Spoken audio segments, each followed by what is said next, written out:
আলাইকুম রহমতুল্লাহ বারকাতুহু। সুনান ইবনে মাজার হাদিস নম্বর 33 হযরত জাবির রাদিয়াল্লাহু আনহু থেকে বর্ণিত। তিনি বর্ণনা করেন যে প্রিয় নবী হযরত মুহাম্মদ সাল্লাল্লাহু আলাইহি ওয়াসাল্লাম বলেছেন, যদি কেউ ইচ্ছা করে আমার প্রতি মিথ্যারোপ করে তার ঠিকানা হবে জাহান্নাম। হাদিস ইবনে মাজাহ। ব্যাখ্যা: নবী করিম সাল্লাল্লাহু কি বলেছেন? আপনি যে কথাটা বলবেন সেটা কোরআন হাদিস ভিত্তিক দলিল দরকার। আপনি যদি বেদা প্রচার করেন, সেটা যদি নবী সাল্লাল্লাহু আলাইহি ওয়াসাল্লামের প্রতি মিথ্যারোপ হয়, আপনি জাহান্নামী। অবশ্যই কোরআন হাদিস থেকে দলিল, রেফারেন্স, সনদ হাওয়ালা দেওয়া উচিত। অবশ্যই এরকম বলতে পারলে আপনি বলবেন না, চুপ থাকবেন। আপনি আলেম সাজবেন কেন? আপনি আলেম নয় অথচ আপনি আলেম সাজবেন। ভণ্ডামি করে আপনি মাযহাবের দোহাই দিয়ে আপনি মাযহাবের প্রচার করে আপনি বিভিন্নভাবে আপনি ইসলামকে ক্ষত-বিক্ষত জরাজীর্ণ করবেন, মানুষ যেন কোরআন হাদিসমুখী না হতে পারে। অথচ আপনি বড় হুজুর, বড় খেজুর সাজবেন, এরকম হতে পারে না ভাই। অবশ্যই আপনার ঠিকানা হবে জাহান্নাম যদি আপনি রাসূল সাল্লাল্লাহু আলাইহি ওয়াসাল্লামের প্রতি মিথ্যারোপ করেন। ওইজন্য মাযহাবের কেতাব থেকে আপনি যখনই কথা বলবেন, আপনাকে সেটা কোরআন হাদিস ভিত্তিক দলিল হলে আপনি দেবেন, নইলে দেবেন না। আপনি মাযহাবের খিদমত করতে গিয়ে আপনি নিজে জাহান্নামী হয়ে যান ভাই।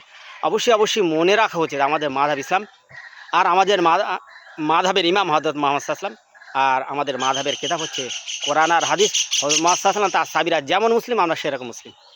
আমরা হানাফি, শাফি, মালিকি, হাম্বলি, আহলে হাদিস, সালাফি, ওয়াহাবি নয়। হযরত মুহাম্মদ সাল্লাল্লাহু আলাইহি ওয়াসাল্লাম তার সাহাবীরা যেরা মুসলিম সেরা মুসলিম। আর আমাদের মাযহাব হচ্ছে ইসলাম ভাই। আর এই ইসলাম মাযহাব, এই নামক মাযহাব, ইসলাম নামক মাযহাব, ইসলাম নামক মাযহাব, ইসলাম নামক মাযহাবটা মানা আমাদের জন্য ফরজ। আর এর বাইরে যত মাযহাব আছে সবগুলো শিরক, কুফর আর বেদাত।